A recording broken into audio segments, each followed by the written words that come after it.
Isotonic versus isometric contractions. In order to understand this, we need to appreciate very briefly where the actual terms are derived from, or their origins. So you'll notice the prefix on both terms being iso, isotonic, isometric. Iso refers to something being the same. Iso equals same. Isotonic, the suffix here is different compared to isometric. And tonic refers to the tonicity, i.e. how tight that muscle is or how contracted it is. The metric side of things refers to length. So isometric means that the length remains constant while the muscle is contracting. I will elaborate on isotonic contraction in a moment because there are two subcategories, both of which we need to understand.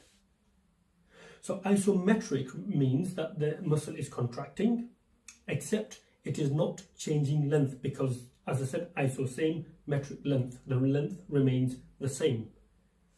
And so here, if I take this anatomical model of the lower leg and I hold it out like so, my biceps brachii is contracting to hold that in place. But as you notice, the length is not changing.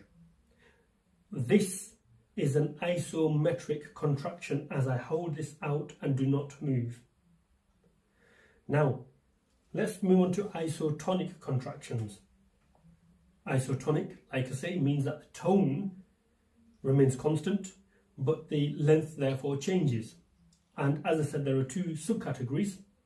We have concentric contractions and we have eccentric contractions, or otherwise sometimes pronounced as eccentric.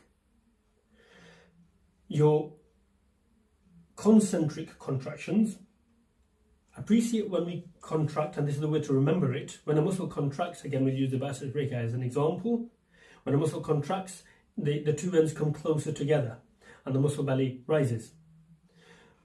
Contraction, concentric. It's coming together.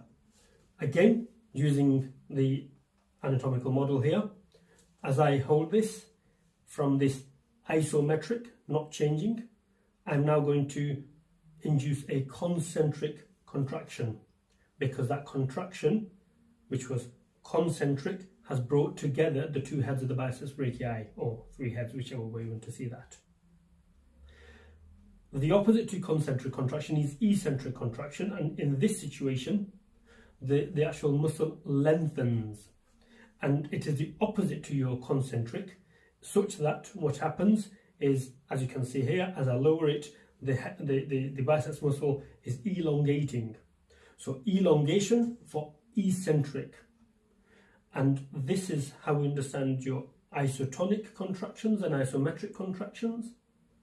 Isometric, same length, but the contraction may change.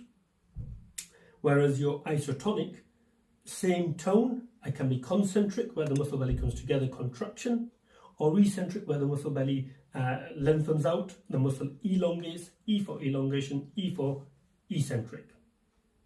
Thank you for watching.